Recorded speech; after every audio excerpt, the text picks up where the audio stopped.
Hi, welcome. Enjoy the content, subscribe, and turn on notifications. William always considered himself a lucky man. At 31, he had a solid career as a software engineer at a respected tech company, a comfortable apartment in a quiet neighborhood, and a wife he believed was his safe harbor. Jennifer, 30, worked as a marketing manager at a creative agency and was known for her infectious energy and easy smile. They'd met on a dating app 5 years earlier, married after 2 years of dating, and built what William thought was a strong marriage. Weekends were reserved for hikes in nature, trying new restaurants, or simply watching TV series cuddled up on the couch. The routine was predictable but comfortable. William never imagined that predictability was about to shatter completely. 3 months ago, Jennifer started casually mentioning she needed to spend more time with her girlfriends.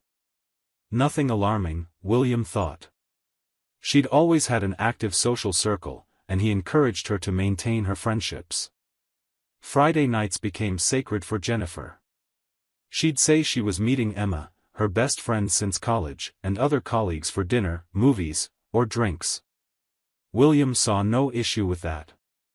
He himself used those solo evenings to play online video games with friends or work ahead on personal programming projects. Jennifer always came home around midnight, sometimes a little later, smelling nice and cheerful, sharing funny stories from the night's conversations. William would listen, laugh along, and feel grateful to have a wife who maintained her individuality. But there was something that subtly bothered William, almost imperceptible at first. Jennifer kept coming home later and later. Midnight turned into 1 a.m., then 1:30. When gently questioned, she'd laugh and say time just flew when they were talking, or that traffic had been terrible. William accepted these explanations without probing deeply, but a genuine worry began to grow. The roads were empty and dangerous that late at night. What if her car broke down? What if she got into an accident? This seemingly innocent concern led him to make a decision that would change everything. On a Thursday afternoon, William discreetly installed a security tracking app on Jennifer's car. He justified it to himself as merely precautionary, a way to ensure she stayed safe on those late-night drives. The app was discreet, sent real-time location alerts, and Jennifer wouldn't even need to know it was there. William didn't see himself as invasive, just a caring husband. He set up the system, tested it quickly, and kept the secret to himself. After all, it was just a safety measure, right? For the first 2 weeks, the app confirmed exactly what Jennifer said. She'd leave home at 7 p.m., drive to the neighboring district where she mentioned the restaurants and cinemas were, and stay out late. William would check occasionally, more out of curiosity than suspicion, and always felt a little foolish for having installed the tracker. Maybe he was being paranoid. Maybe Jennifer really was exactly who she claimed to be. But then, on the third Friday since installing the app, something changed. William was at home in his pajamas when he got a notification on his phone, unusual route detected. He frowned and opened the app. The blue dot representing Jennifer's car was moving in a completely different direction than usual. Instead of heading to the neighboring district, she was taking the highway out of town. William sat on the bed, watching the blue dot travel mile after mile. 20 minutes passed. 30. 40. Finally, the car stopped at a residential address in a distant gated community, nearly 30 miles from home. William tried to rationalize it. Maybe Emma had moved. Maybe it was another friend's house.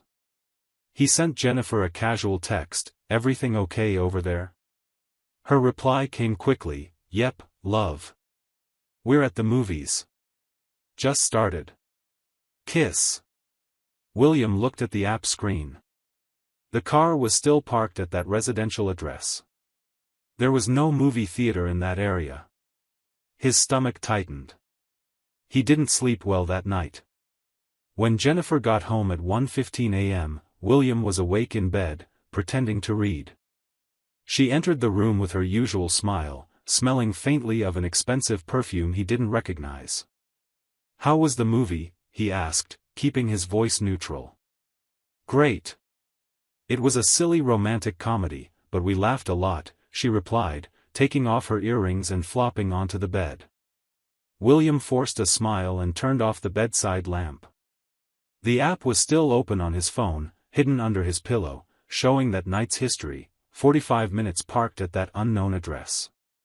The following Friday, William watched again. Same route. Same address.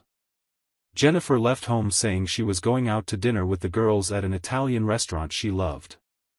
The app showed her car heading straight for that residential community. William wrote down the full address. His mind raced, searching for innocent explanations, but none made sense. He looked up the address on Google Maps. It was a middle to upper-class residential area, spacious houses with well-kept gardens. No commercial spaces. No restaurants or cinemas. Just homes. And Jennifer was there again, for over 2 hours. William spent the next week in a state of silent tension. He analyzed every word Jennifer spoke, every gesture, searching for signs that would confirm or deny his growing suspicions. She seemed normal, maybe a little more distant when he tried talking about her day, but nothing obvious. Fridays were casually mentioned during the week. "Don't forget I'm going out with the girls Friday night, okay?" William would nod, smile, and feel a knot tightening in his chest. When the next Friday arrived, William made a decision. He couldn't take the uncertainty eating away at him. He needed to see it with his own eyes. At 6:30 p.m., he told Jennifer he was going out to meet a coworker. She barely looked up from her phone. "Okay, honey. Have fun." William left the house, but didn't go meet anyone. He drove to a gas station halfway between home and that mysterious address and waited. At 7:15, the blue dot on the app started moving. Jennifer had left home. William's heart raced. He kept a safe distance, following the route he now knew by heart. 40 minutes later, William was parked 2 blocks away from the house where Jennifer's car always stopped. He turned off the engine and watched through the windshield. The street was quiet, lit by yellowish streetlights. Well-maintained houses, tastefully landscaped yards, new cars in driveways, a neighborhood where people built peaceful lives. Or so it seemed. William saw Jennifer's car pull up and park in front of a 2-story brick-faced house. His heart pounded so hard he could hear his pulse in his ears. Jennifer stepped out of the car, fixed her hair, and walked to the front door. The door opened before she even rang the bell. A man appeared. William couldn't make out his face from that distance, but he noticed the posture, the height, the gray-streaked hair, a man in his mid-40s, perhaps. Jennifer stepped inside quickly, and the door closed behind her. William sat trembling in the car, not from cold, but from a mix of anger, pain, and shock. He wanted to leave, go home, pretend nothing was happening. But his feet felt glued to the floor. He waited. 5 minutes. 10. 15. 20. Then, through a side window of the house, he saw it. Jennifer and the man were in the living room. The curtain wasn't fully closed, and the interior light illuminated the scene perfectly. They were embracing, not a casual friend hug, but an intimate, lingering one. The man stepped back slightly and kissed Jennifer on the forehead, then on the lips. William felt a wave of nausea rise in his throat. With shaking hands, he grabbed his phone and took pictures, maximum zoom, multiple shots. The images were a little shaky but clear enough. He couldn't bear to watch any longer. William started the car and silently drove away, careful not to speed or draw attention. He drove through the dark suburban streets in a daze, his mind numb. He got home 40 minutes before Jennifer. He sat on the living room couch in the dark and waited. He stared at the photos on his phone again and again. It wasn't a mistake. It wasn't a misunderstanding. Jennifer was having an affair. When she arrived at 12:30 a.m., William was in the kitchen making chamomile tea. He heard her keys in the door, her footsteps in the hallway. "Hi, honey. You're still up," she said, walking into the kitchen and giving him a quick kiss on the cheek. William caught the unfamiliar perfume again. "Couldn't sleep." "How was your night?" he asked, his voice colder than intended. Jennifer didn't seem to notice. "It was great. We had dinner at that new seafood place and then just talked about everything. You know how it is, once we start talking, we can't stop." William nodded slowly. "Glad you had fun," he said, and took a sip of hot tea. Jennifer yawned, said she was tired, and went to the bedroom. William stayed in the kitchen for another 20 minutes, staring at his empty cup, planning his next move. Saturday morning, William woke early. Jennifer was still sound asleep. He went to the office and started organizing everything. He transferred the photos he'd taken to his computer. Saved the tracking app records showing all the Fridays Jennifer had gone to that address. Took screenshots. Created a folder named Evidence and saved everything in 3 places: his computer, the cloud, and a USB drive. Then he looked up the house address in the public registry online and found the owner's name, Greg Mitchell, 46. The name didn't ring a bell. William dug deeper. He searched Greg Mitchell on social media and found a public profile, travel photos, business posts, and an old photo tagged with Jennifer's marketing agency. Greg had been a senior executive there. Had been. William found a 6-month-old news article, Executive departs agency following restructuring. Greg Mitchell had either been fired or left voluntarily. But clearly, he and Jennifer had worked together. William felt the pieces falling into place. They'd known each other from work. The affair had probably started before Greg left the company, or shortly after. Jennifer had never mentioned Greg at home, never said she stayed in touch with a former boss. William took a deep breath and decided the confrontation would happen today, not Monday, not after another week of lies. Today. Jennifer came down to the kitchen around 10 a.m., still in pajamas, yawning. "Morning, love. Sleep well?" she asked, pouring herself coffee. William sat at the table, his laptop open in front of him, his expression serious. "Jennifer, we need to talk," he said calmly. The tone made her stop mid-motion, cup suspended in the air. "About what?" she asked, trying to sound casual but with a hint of nervousness in her voice. "About where you've really been going on Friday nights," William replied. The following silence was heavy. Jennifer slowly set her cup on the counter. "What are you talking about?" she tried, but her voice came out weak. William turned the laptop so the screen faced her. "I'm talking about this." On the screen, the photos he'd taken the previous night, Jennifer and Greg embracing, Jennifer and Greg kissing. Below them, screenshots from the tracking app showing every Friday, the same address, consistent times. Jennifer went pale. Her mouth opened, but no sound came out for several seconds. "William, let me explain," she began, but he raised his hand. "No. You're not going to explain. You're going to answer." "How long?" William asked, his voice now sharp. Jennifer leaned against the counter, tears welling in her eyes.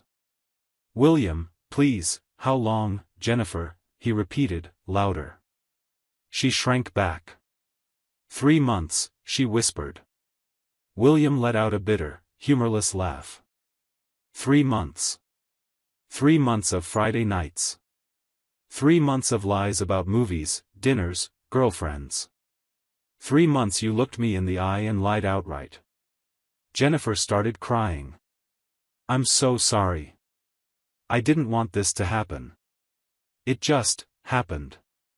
Greg and I had a connection, and after he left the agency, we started talking and, a connection?" William interrupted, disbelief in his voice. "You call that a connection? You're having an affair, Jennifer. An affair with your ex-boss. You're betraying our marriage. It's not what you think," she pleaded desperately. We just talk, we understand each other, it's not physical. William turned the laptop back and zoomed in on one of the photos. Not physical? I saw you through the window. I saw the kiss. I saw the way he touched you. Don't lie to me again, Jennifer. You've lied enough already. She crumpled, sobbing.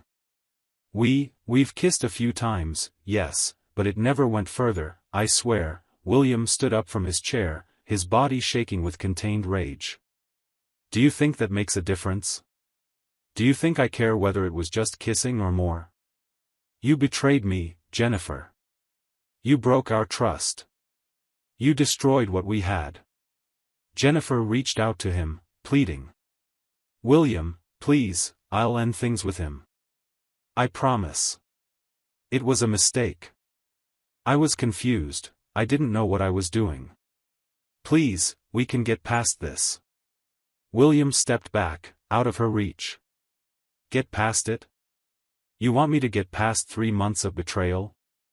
You want me to pretend it never happened? I'll go to therapy. We can do couples therapy. I'll do anything, William. I love you, she cried. William slowly shook his head. You don't love me, Jennifer. People who love don't do this. People who love don't lie straight to your face every night. People who love don't kiss someone else while their spouse is at home waiting.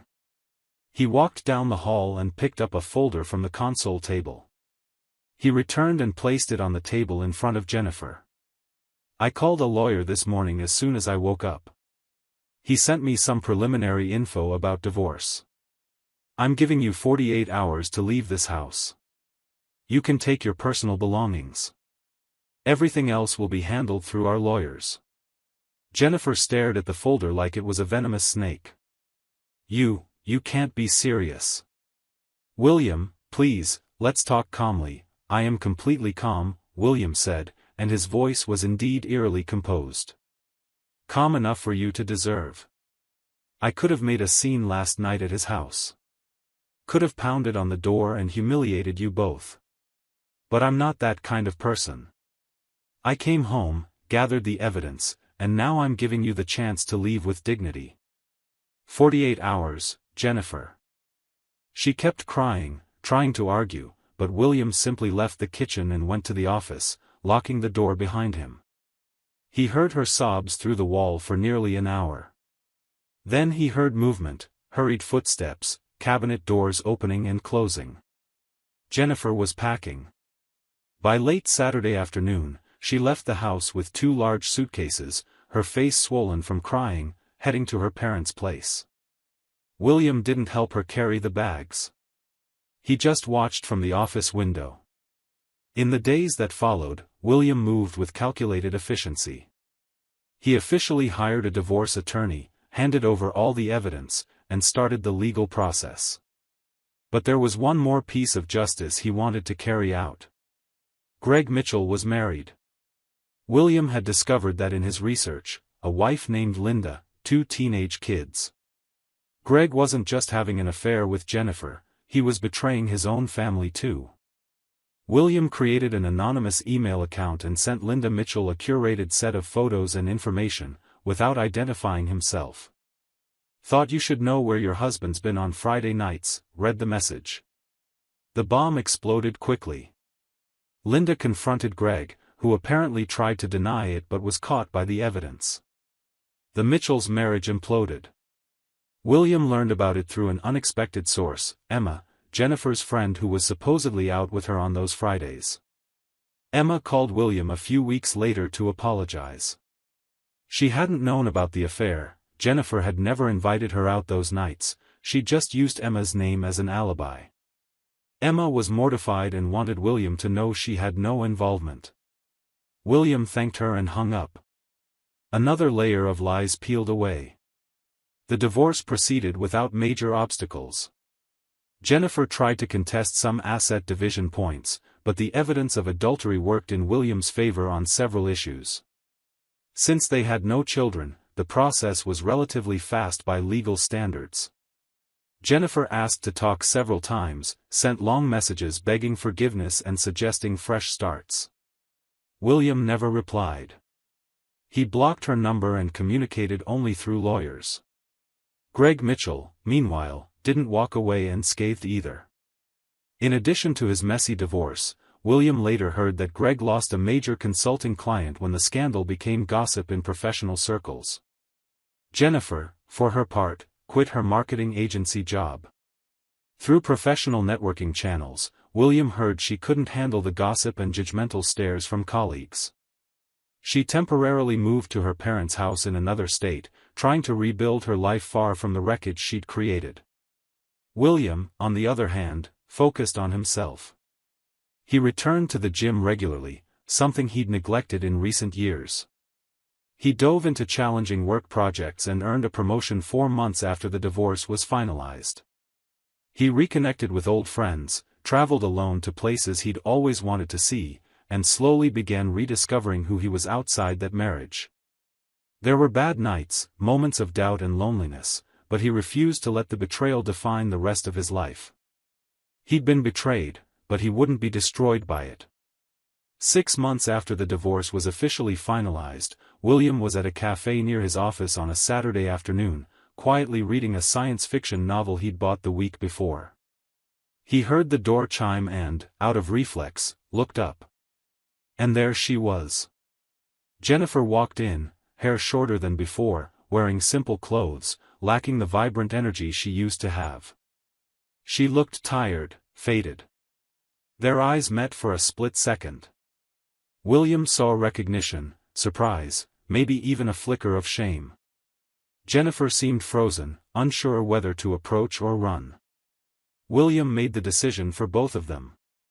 He gave a brief, polite wave, distant but courteous, like he would to a casual acquaintance, then returned his eyes to his book. Jennifer stood still for a few more seconds, clearly hoping for something more, an invitation to talk, perhaps. A chance to explain, to apologize again. But William offered none of that. He turned a page, took a sip of coffee, and kept reading as if she weren't there. After an awkward moment, Jennifer went to the counter, ordered something to go, and quickly left without looking back. William didn't lift his eyes again until he heard the door chime once more, signaling she'd gone. He closed the book for a moment and looked out the window. Jennifer was already crossing the street, shoulders slumped, walking slowly.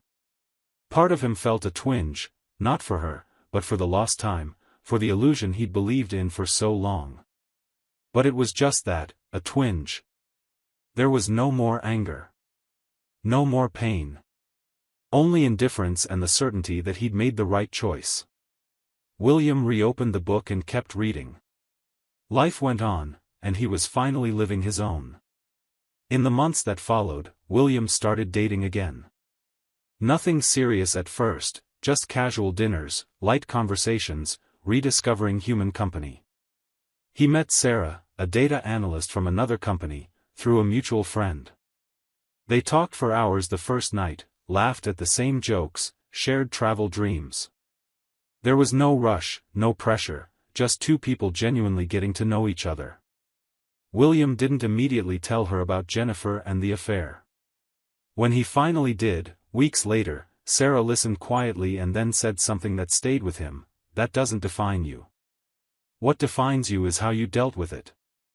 William smiled. She was right. A year after the cafe encounter, William stood on a rooftop terrace at a new office launch party. The city sparkled below him, lights blinking in every direction. Sarah stood beside him, animatedly chatting with colleagues about a recent project. William looked around, soaking in the moment. He had a rising career, loyal friends, and a partner he respected, and who respected him back. He was no longer the man sitting 2 blocks from a stranger's house, shaking with shock and pain. He was someone who had faced the worst betrayal imaginable and emerged on the other side whole, stronger, even. His phone vibrated in his pocket. A social media notification. A photo tagged by a mutual friend from his marriage days. Out of curiosity, William opened it. It was a group shot from a corporate event. And there, in the bottom left corner, was Jennifer. She smiled at the camera, but it didn't reach her eyes. She looked like she'd returned to work, trying to rebuild her career. William zoomed in slightly, studying the face he'd once known so well. Something was missing there, a spark that had gone out. He briefly wondered if she ever thought of him, if she truly regretted it, if she understood the magnitude of what she'd lost. But then, almost laughing at himself, William closed the app and put his phone away. It didn't matter. What Jennifer thought, felt, or did was no longer his concern. Sarah touched his arm. "Everything okay?" she asked gently. William looked at her, into those warm, genuine eyes, and nodded. "Everything's okay. Better than okay, actually." He pulled her closer, and together they stood there, watching the illuminated city as the party buzzed around them. William took a deep breath, feeling the night air fill his lungs.